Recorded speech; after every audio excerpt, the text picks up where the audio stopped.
আজকের আলোচ্য বিষয় হচ্ছে লজ্জাপতি গাছের ঔষধি গুণ এবং কিভাবে টবে চাষ করা যায় এটি। লজ্জাপতির শিকড় বা পাতা বেটে ক্ষতস্থানে লাগালে খুব দ্রুত শুকিয়ে যায়। স্থানে কেটে গেলে রক্ত বন্ধ করার জন্য এই লজ্জাপতি গাছের পাতার রস লাগালে রক্ত খুব তাড়াতাড়ি বন্ধ হয়ে যায়। পাইলসের সমস্যা সমাধানে এটার শিকড় খুব কার্যকর। ব্যথা নিরাময়ে 10 থেকে 12টি পাতা নিয়ে পাতাটি বেটে সেই বাতের ব্যথার স্থানে লাগালেই প্রশমিত হয়। গাছের পাতা রক্তের শর্করা নিয়ন্ত্রণে রাখে, স্নায়ুশক্তি বৃদ্ধিতে এটার কার্যকর ভূমিকা পালন করে।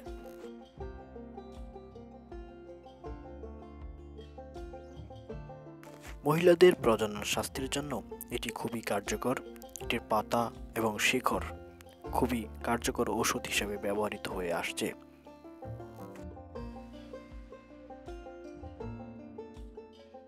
একজিমা বা চুলকানির জন্য পাতা পেস্ট করে লাগালে ভালো উপকার পাওয়া যায়।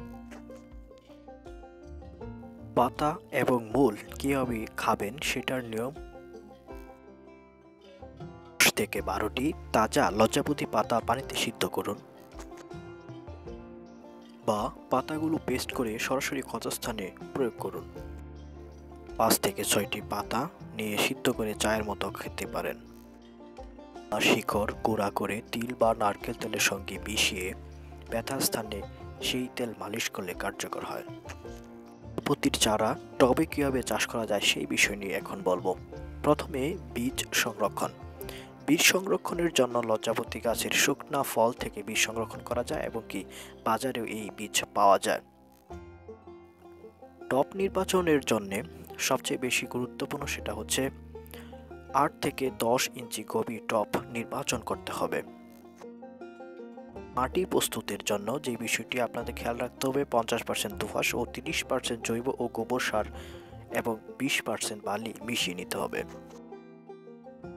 বীজ বপন। বীজ বপনের বিষয়টা হচ্ছে যে 1 থেকে 2 সেন্টিমিটার গভীরে বীজ পুঁতে দিতে হবে এবং এক বীজ থেকে আরেক বীজের দূরত্ব 2 থেকে 3 সেন্টিমিটার রাখতে হবে। প্রতি মাসে সার প্রয়োগের ক্ষেত্রে জৈব সার ও ভার্মি কম্পোস্ট দিন। লজ্জাপতি গাছের তেমন রোগবালাই নেই। পূর্ণ ভিডিওটি দেখার জন্য আপনাকে ধন্যবাদ।